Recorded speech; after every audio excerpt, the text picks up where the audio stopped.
पुणे जुन्या हायवेवरील वरिये पानमळे वाडी हद्दीत बुधवारी रात्री 8 ते 9 वाजण्याच्या दरम्यान भीषण अपघाताची घटना घडली।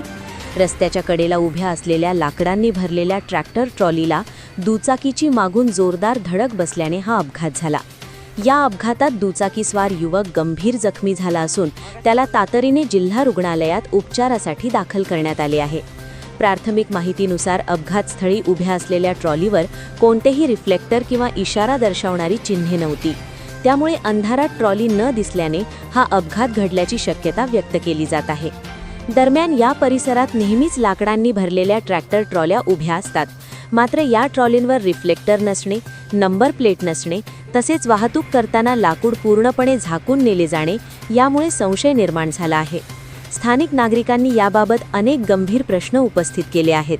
ही लाकडे नेमकी कोठून आणली जातात, कोणत्या जातीची आहेत, वृक्षतोडीचा अधिकृत परवाना आहे का आणि ही वाहतूक प्रामुख्याने रात्रीच का केली जाते, या सर्व बाबींची चौकशी करण्याची मागणी होत आहे।